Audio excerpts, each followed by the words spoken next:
तो स्वागत है आपका हमारे यूट्यूब चैनल पर। तो दोस्तों, भारतीय अर्थव्यवस्था में अब हमारे कुछ ही टॉपिक बचे हुए हैं जो कि अंतिम रूप से होंगे। तो आज जो है हमारा पंचायती राज एवं नगर पालिका से है और उसके बाद संवैधानिक संशोधन और विविध से होगा, तो कंप्लीट हो जाता है हमारा पॉलिटी से। उसके बाद हम लोग भूगोल जस्ट शुरू कर देंगे। भूगोल में भी देख लीजिए सारे इंपॉर्टेंट टॉपिक सब दिए हुए हैं। एनसीईआरटी से है तो आपको कहने की जरूरत है नहीं कि कितनी इंपॉर्टेंट होती है क्लास। आप लोग चैनल पर नए हैं तो सब्सक्राइब करके जुड़ जाइएगा और दोस्तों के साथ जरूर शेयर कीजिएगा। चलिए, पंचायती राज एवं नगर पालिका से हम लोग देखेंगे कि पहला पॉइंट क्या है हमारा। पंचायती राज किस सूची का विषय है? तो राज सूची का विषय है। बहुत बार पूछता है कि पंचायती राज जो है किस सूची का विषय है, तो राज्य सूची का विषय है। संविधान के 73वें संशोधन द्वारा पंचायतों को निर्दिष्ट किए जाने वाले कार्य किस अनुसूची में वर्णित है? तो 11वीं अनुसूची में। किस सूची में है? तो 11वीं अनुसूची में है। फिर से पढ़ लेते, बहुत इंपॉर्टेंट है कि संविधान के 73वें संविधान संशोधन द्वारा पंचायतों को निर्दिष्ट किए जाने वाले कार्य किस अनुसूची में वर्णित है? तो 11वीं अनुसूची में। चलिए आगे देखेंगे अब हम लोग। पंचायत चुनाव कराने हेतु निर्णय किसके द्वारा लिया जाता है? पंचायत चुनाव कराने हेतु निर्णय किसके द्वारा लिया जाता है? तो राज्य सरकार के द्वारा। बिल्कुल, क्यों राज्यों में होता है पंचायत का चुनाव, तो राज्य सरकार से ही अनुमति ली जाती है। चलिए, भारतीय संविधान की 11वीं अनुसूची में पंचायतों के लिए कुल कितने विषय निर्धारित किए गए हैं? तो 29 विषय निर्धारित किए गए हैं 11वीं अनुसूची में। तो ध्यान रखना हम लोगों को। 73वें संविधान संशोधन के द्वारा पंचायती राज संस्थाओं को संवैधानिक स्तर प्राप्त हुआ था। कह रहा है 73वें संविधान संशोधन के द्वारा पंचायती राज संस्थाओं को संवैधानिक स्तर प्राप्त हुआ था। चलिए अगला देखेंगे, पंचायत चुनाव कितने अंतराल पर होते हैं? प्रत्येक 5 वर्ष में। पंचायत चुनाव तो होते हैं कितने वर्षों पर? तो 5 वर्षों पर। आप लोग को पता होना चाहिए। किस अनुच्छेद के अंतर्गत पंचायतों को संवैधानिक दर्जा प्रदान किया गया? तो 243 के अंतर्गत, अनुच्छेद 243 के अंतर्गत पंचायती राज दिवस कब मनाया जाता है? 24 अप्रैल। कई बार एग्जाम में पूछा गया है, इंपॉर्टेंट है। तो राष्ट्रीय पंचायती राज दिवस पूछे तो 24 अप्रैल। भारत में सर्वप्रथम पंचायती राज प्रणाली का शुभारंभ कब और कहाँ हुआ? तो 2 अक्टूबर 1959 को नागौर जिले में, राजस्थान के।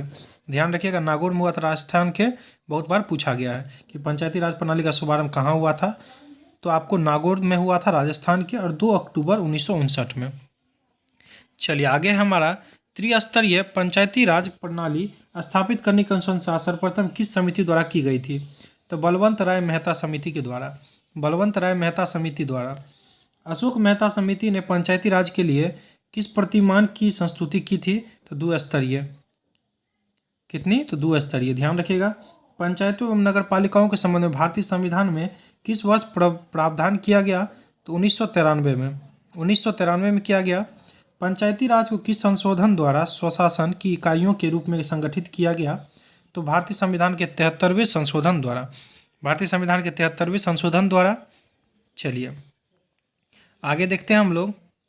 आगे हमारा पंचायती राज व्यवस्था से संबंधित समितियां हैं। तो बलवंत राय मेहता समिति 1957, अशोक मेहता समिति 1977, सभी जो है पंचायती राज से है। ध्यान रखिएगा, सारे पंचायती राज से हैं। जीवीके राव समिति 1985, एल.एम. सिंघवी समिति 1986, संथानम समिति 1962, सादिक अली समिति 1964। चलिए, पंचायती राज को संवैधानिक स्थिति प्रदान करने की संस्तुति किस समिति द्वारा की गई थी? तो एल.एम. सिंघवी समिति। एल.एम. सिंघवी समिति। किन राज्यों में पंचायत समिति द्वारा तथा जिला परिषदों को भी करारोपण की शक्तियां दी गई? तो गुजरात, महाराष्ट्र एवं राजस्थान। गुजरात, महाराष्ट्र एवं राजस्थान।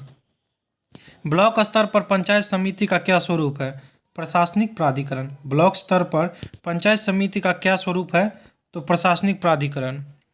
चलिए आगे देखेंगे। पंचायती राज का प्रधान लक्ष्य ग्रामवासियों में शक्ति का विकेंद्रीकरण तथा लोगों को विकास मूलक प्रशासन में भागीदारी के योग्य बनाना है।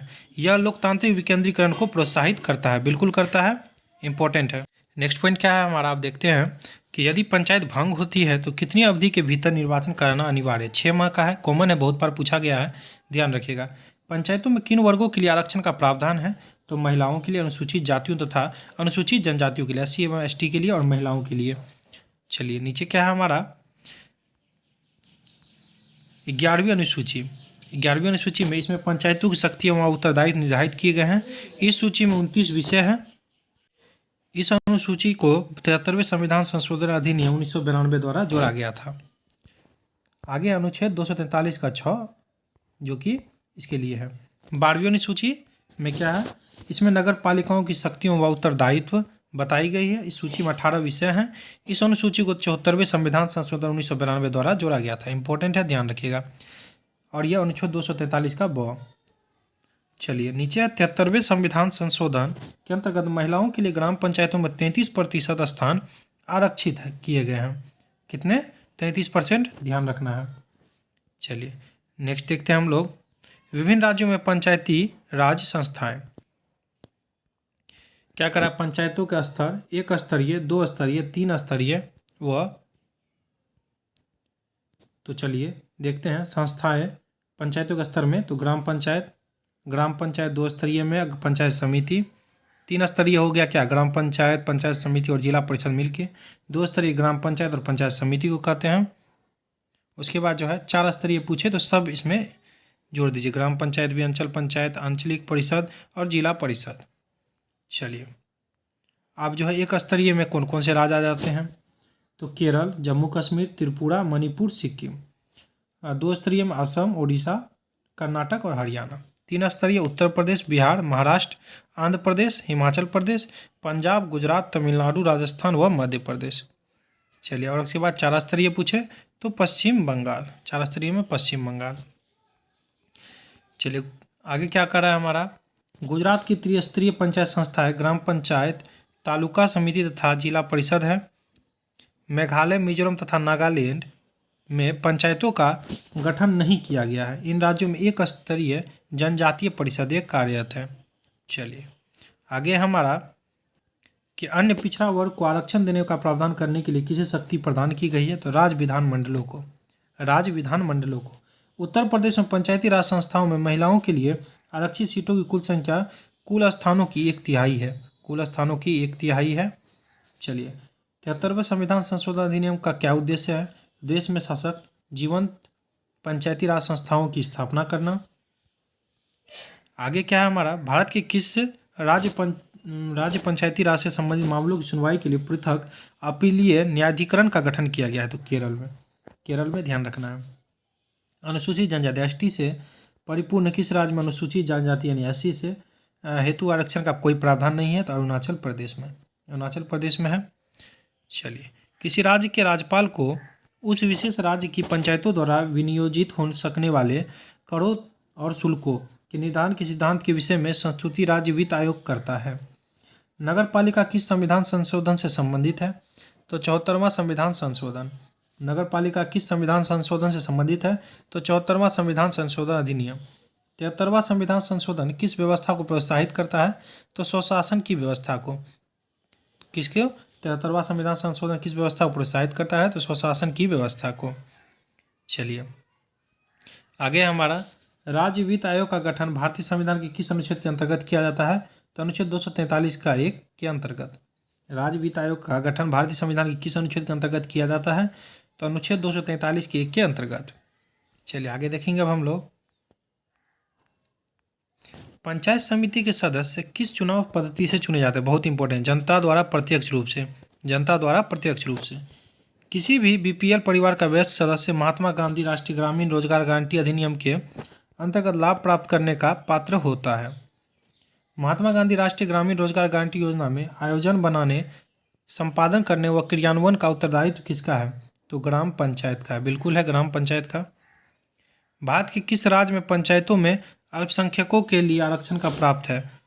तो आंध्र प्रदेश। भारत के किस राज्य में पंचायतों में अल्पसंख्यकों के लिए आरक्षण प्राप्त है?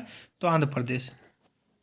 पंचायती राज से संबंधित समितियां संवैधानिकरण के बाद, समिति का नाम यहाँ है और अध्यक्ष है और वर्ष है। पंचायती राज संस्थाओं के अधिकारों तथा कार्यों के हस्तांतरण के लिए गठित टास्क फोर्स ललित माथुर और 2001 वर्ष में। चलिए नेक्स्ट पॉइंट देखेंगे अब हम लोग। निम्नतम स्तर पर नियोजन के लिए गठित विशेषज्ञ समूह, तो वी रामचंद्रन 2005। चलिए जिला स्तर नियोजन की नियमावली तैयार करने का कार्यदल श्रीमती राजवंश संधू 2008 में।